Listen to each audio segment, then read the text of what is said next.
ভয় ও আশা। মনে রেখো ও নেককার বান্দারা, আখিরাতের কল্যাণ অর্জনকারীদের জন্য আল্লাহ তাআলার ভয় ও রহমতের আশা অন্তরে থাকা অতি বেশি প্রয়োজনীয়। আল্লাহর পথের পথিকদের হৃদয়ে আল্লাহ তাআলার ভয় এবং রহমতের আশা না থাকলে তারা উন্নতির উচ্চ স্তরে পৌঁছতে কখনোই পারে না। পরম করুণাময় আল্লাহ তাআলার সান্নিধ্য ও নৈকট্য লাভের পথ বড় কঠিন ও দুর্গম। সে পথের পথিক যারা, তাদের অন্তরে যদি সে বাধা অতিক্রমের অদম্য স্পৃহা না থাকে এবং মহান রবের অনুপম সৌন্দর্য দর্শনের জন্য চোখদ্বয় বিচলিত না হয়, তবে সে কঠিন ও দুর্গম পথ পাড়ি দেওয়া সম্ভব হয় না।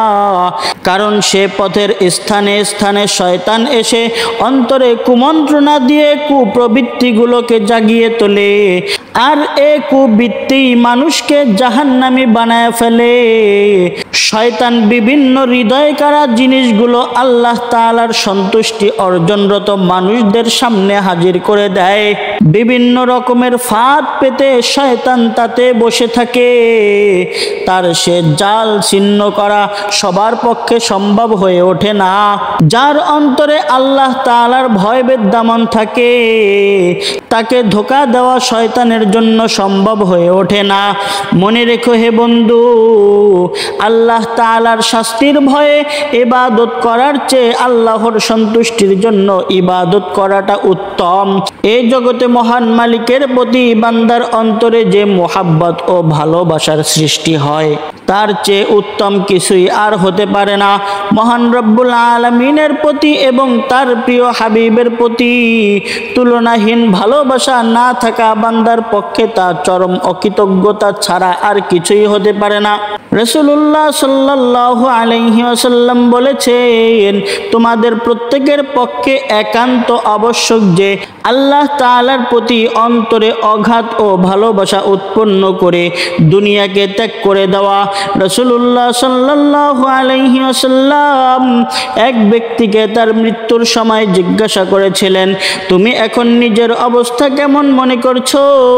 সে ব্যক্তি বলল, হে আল্লাহর রাসূল, আমি আমার গুনাহের ব্যাপারে ভীত সন্ত্রস্ত আছি এবং মহান রব্বুল আলামিনের রহমতের আশা হৃদয়ে পোষণ করছি।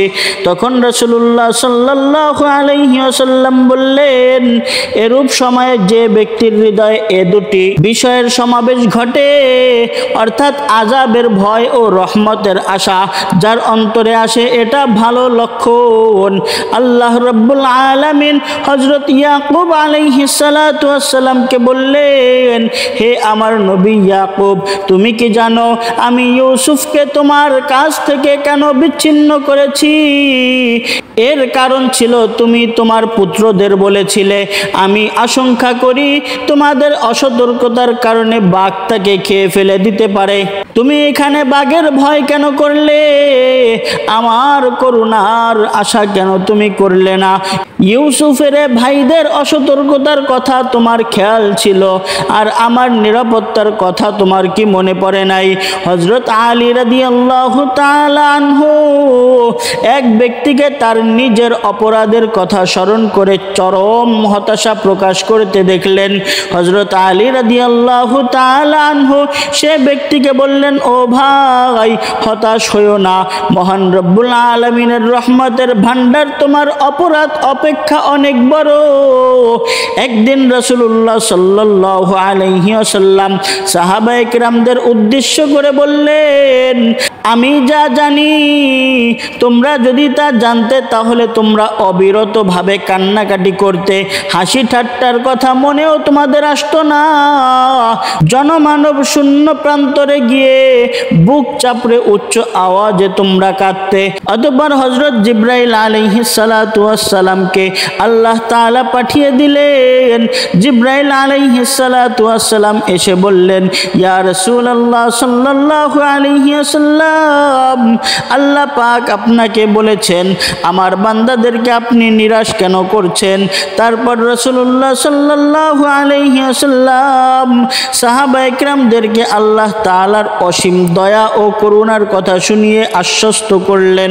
হাদিসে পাকে ইরশাদ হচ্ছে, রাসূলুল্লাহ সাল্লাল্লাহু আলাইহি ওয়াসাল্লাম বলেছেন, মানুষ যখন কোনো পাপ করে পরক্ষণেই তার অন্তরে অনুশোচনা আসে আর সে ক্ষমার আশায় আল্লাহ তাআলার দরবারে বড় কান্নাকাটি করে, তখন রহমানুর রহিম আল্লাহ তাআলা ফেরেশতাগণকে লক্ষ্য করে বলেন, হে ফেরেশতাগণ, তোমরা দেখো আমার বান্দা একটি পাপ করার পরেই বুঝতে পেরেছে যে আমি ছাড়া তার কোনো মালিক নাই, আমি ছাড়া তার কোনো রব নাই, আমি ছাড়া তার আর কোনো আল্লাহ নাই, আমি ছাড়া তার আর কোনো অভিভাবক নাই যে তাকে তার গুনাহের জন্য পাকড়াও করতে পারে এবং ক্ষমাও করে দিতে পারে।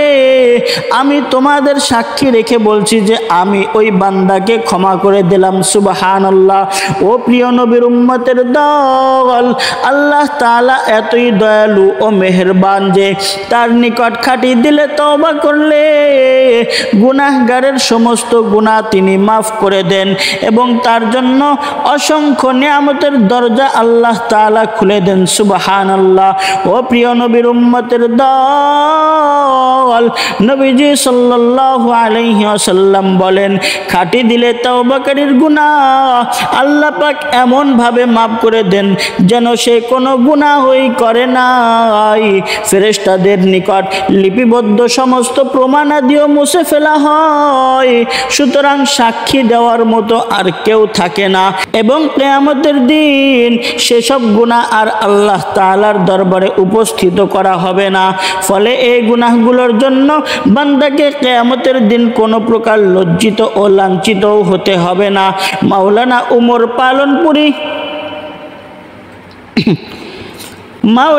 উমর পালনপুরি সাহেব তিনি বলেন, আমার এত দিনের অভিজ্ঞতায় বুঝতে পারলাম যে দাওয়াতে তাবলীগের সফরে দিনের একটি ভালো পরিবেশ পাওয়া যায়, তখন অতীতের কৃত পাপের জন্য তওবা করার তৌফিক তখন হয়ে যায়। ও মুসলমান ইমানদার, আল্লাহ তাআলার কাছে দোয়া করা এবং আল্লাহ তাআলার কাছে তওবা করা। ও মালিক, আমাদেরকে মৃত্যুর আগে হলেও তওবা কইরা কবরের জগতে পাড়ি জমানোর তৌফিক দান করেন। সবাই পড়ি আমিন।